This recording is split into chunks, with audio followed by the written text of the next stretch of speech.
The Lottery by Shirley Jackson. The morning of June 27th was clear and sunny, with the fresh warmth of a full summer day.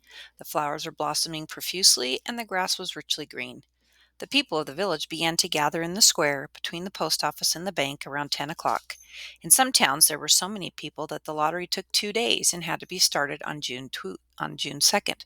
But in this village, where there were only about 300 people, the whole lottery took less than 2 hours, so it could begin at 10 o'clock in the morning and still be through in time to allow the villagers to get home for noon dinner.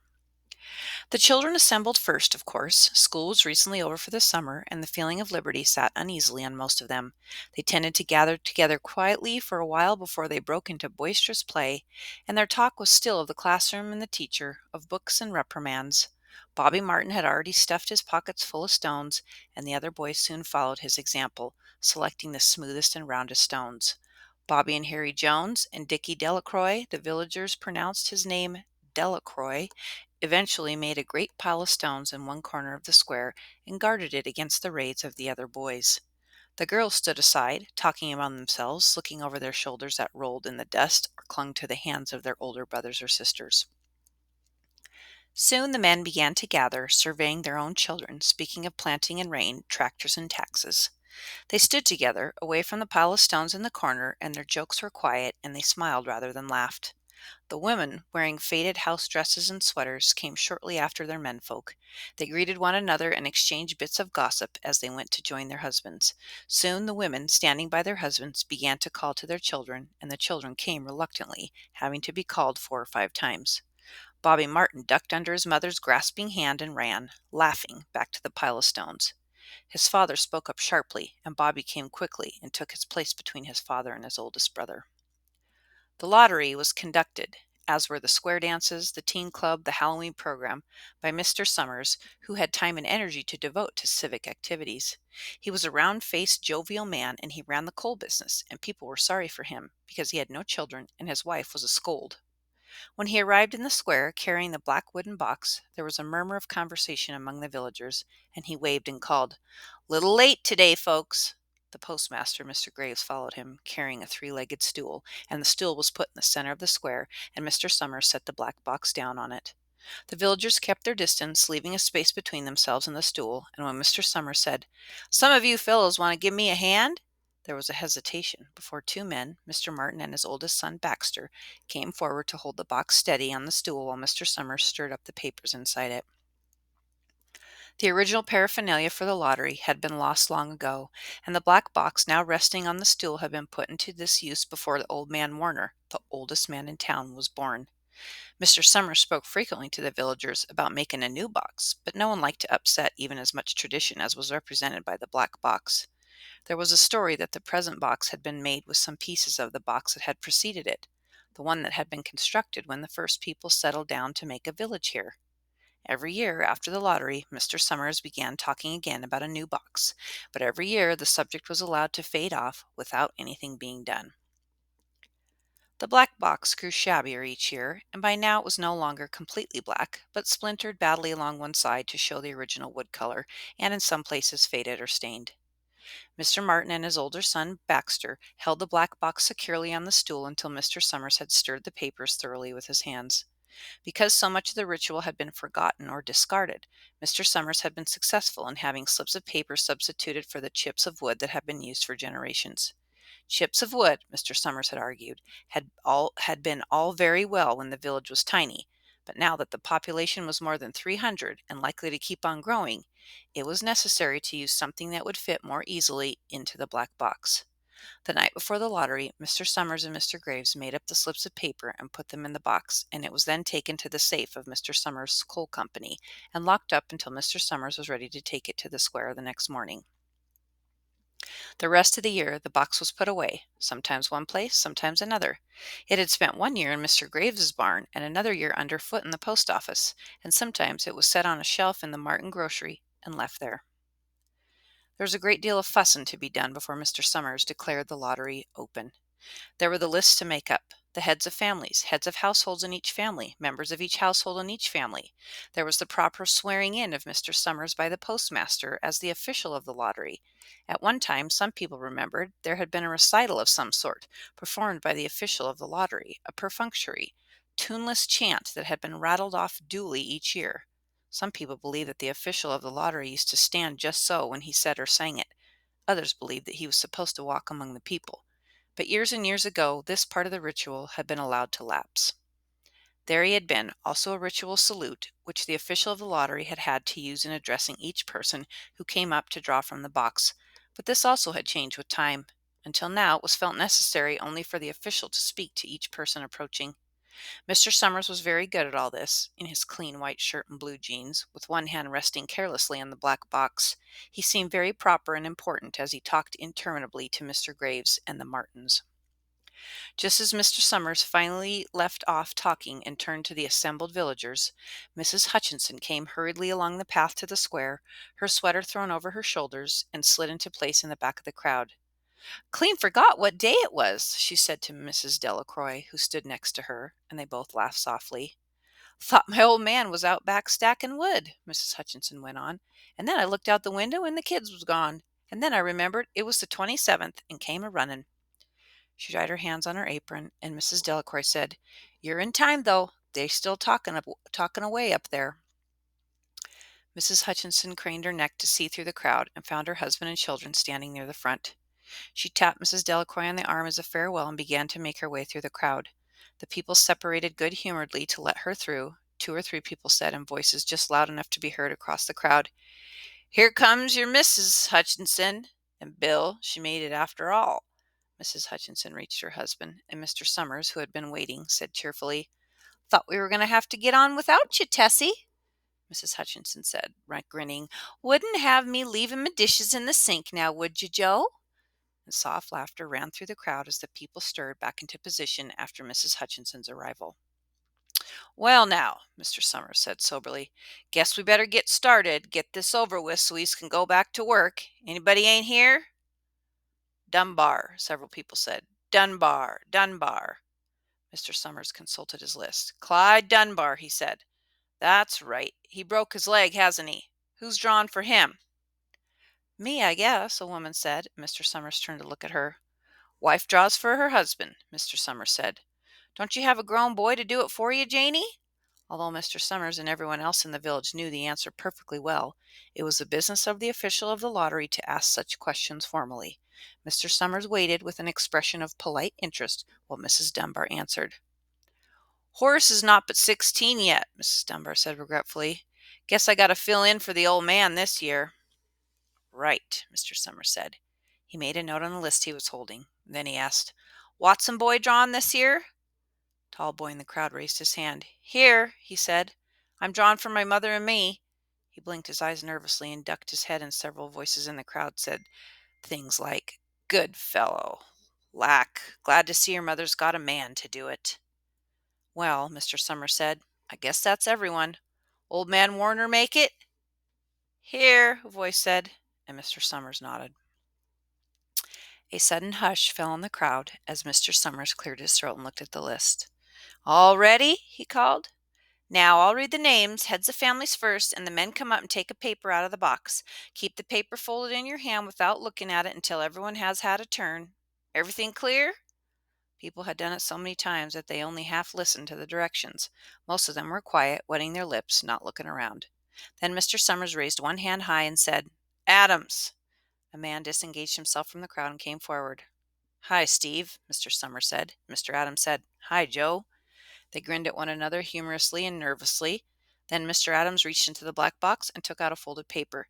He held it firmly by one corner as he turned and went hastily back to his place in the crowd, where he stood a little apart from his family, not looking down at his hand. "Allen," Mr. Summers said. "Anderson. Bentham." "Seems like there's no time at all between lotteries anymore," Mrs. Delacroix said to Mrs. Graves in the back row. "Seems like we got through one just last week." "Time sure goes fast," Mrs. Graves said. "Clark, Delacroix."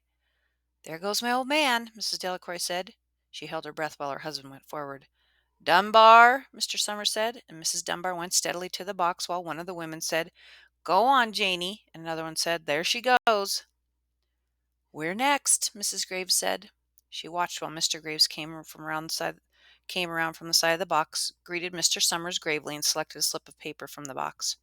By now, all through the crowd, there were men holding the small folded papers in their large hand, turning them over and over nervously. Mrs. Dunbar and her two sons stood together, Mrs. Dunbar holding the slip of paper. Harbert, Hutchinson. Get up there, Bill, Mrs. Hutchinson said, and the people near her laughed. Jones.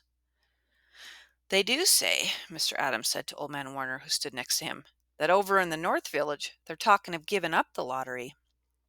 Old Man Warner snorted. Huh, pack of crazy fools, he said. Listen to the young folks. Nothing's good enough for them. Next thing you know, they'll be wanting to go back to living in caves. Nobody work anymore. Live that way for a while. Used to be saying about the lottery in June, corn can be heavy soon. First thing you know, we'd all be eating stewed chickweed and acorns. There's always been a lottery, he added petulantly. Bet enough to see young Joe Summers up there joking with everybody. Some places have already quit lotteries, Mrs. Adams said. Nothing but trouble in that, Old Man Warner said stoutly. Pack of young fools. Martin, and Bobby Martin watched his father go forward. Overdyke, Percy. I wish they'd hurry up, Mrs. Dunbar said to her older son. I wish they'd hurry. They're almost through, her son said. You get ready to run and tell Dad, Mrs. Dunbar said. Mr. Summers called his own name, then stepped forward precisely and selected a slip from the box. Then he called, Warner. 77th year I've been in the lottery, Old Man Warner said as he went through the crowd. 77th time. Watson. Tall boy came awkwardly through the crowd. Someone said, Don't be nervous, Jack. And Mr. Summers said, Take your time, son. Zanini.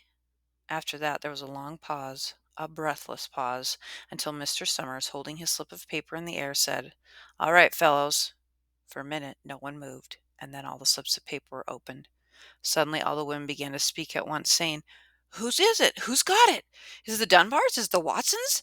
Then the voices began to say, It's Hutchinson's. It's Bill. Bill Hutchinson's got it. Go tell your father, Mrs. Dunbar said to her older son. People began to look around to see the Hutchinsons. Bill Hutchinson was standing quiet, staring down at the paper in his hand. Suddenly, Tessie Hutchinson shouted to Mr. Summers, You didn't give him time enough to take the paper he wanted. I saw you. It wasn't fair. Be a good sport, Tessie, Mrs. Delacroix called. Mrs. Graves said, All of us took the same chance. Shut up, Tessie, Bill Hutchinson said. Well, everyone, Mr. Summers said, that was done pretty fast, and now we've got to be hurrying a little more to get done in time. He consulted his next list. Bill, he said, you draw for the Hutchinson family. You got any other households in the Hutchinsons? There's Dawn and Eva, Mrs. Hutchinson yelled. Make them take their chance. Daughters draw with their husbands' families, Tessie, Mr. Summers said gently. You know that as well as anyone else. It wasn't fair, Tessie said. I guess not, Joe, Bill Hutchinson said regretfully. My daughter draws with her husband's family. That's only fair, and I've got no other family except the kids. Then, as far as drawn for families is concerned, it's you, Mr. Summers said in explanation. As far as drawn for households is concerned, that's you too, right? Right, Bill Hutchinson said. How many kids, Bill? Mr. Summers asked formally. 3, Bill Hutchinson said. There's Bill, Junior, and Nancy, and little Dave, and Tessie and me. All right then, Mr. Summers says. Harry, you got the tickets back?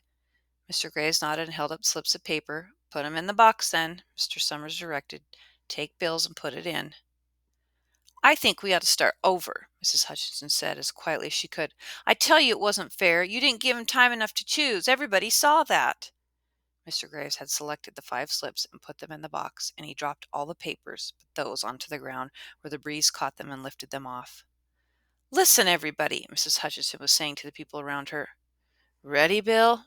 Mr. Summers asked, and Bill Hutchinson, with one quick glance around at his wife and children, nodded. Remember, Mr. Summers said, take the slips and keep them folded until each person has taken one. Harry, you help little Dave. Mr. Graves took the hand of the little boy who came willingly with him up the box. Take a paper out of the box, Davy, Mr. Summers said. Davy put his hand into the box and laughed. Take just one paper, Mr. Summers said. Harry, you hold it for him. Mr. Graves took the child's hand and removed the folded paper from the tight fist and held it while little Dave stood next to him and looked up at him wonderingly. Nancy next, Mr. Summers said. Nancy was 12, and her school friends breathed heavily as she went forward, switching her skirt, and took a slip daintily from the box. Bill, Jr., Mr. Summers said, and Billy, his face red and his feet overlarge, near knocked the box over as he got his paper out. Tessie, Mr. Summers said. She hesitated for a minute, looking around defiantly, and then set her lips and went up to the box. She snatched the paper out and held it behind her. Bill, Mr. Summers said, and Bill Hutchinson reached in the box and felt around, bringing his hand out at last with the slip of paper in it. The crowd was quiet. A girl whispered, I hope it's not Nancy, and the sound of the whisper reached the edges of the crowd. It's not the way it used to be, Old Man Warner said clearly. People ain't the way they used to be. All right, Mr. Summers said. Open the papers. Harry, you open little Dave's. Mr. Graves opened the slip of paper, and there was a general sigh through the crowd as he held it up, and everyone could see that it was blank. Nancy and Bill Jr. opened theirs at the same time, and both beamed and laughed, turning around to the crowd and holding their slips of paper above their heads.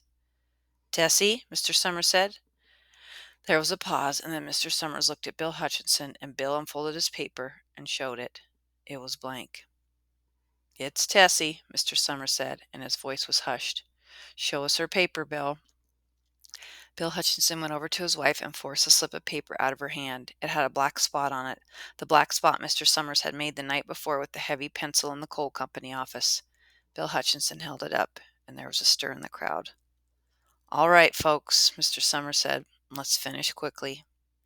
Although the villagers had forgotten the ritual and lost the original black box, they still remembered to use stones.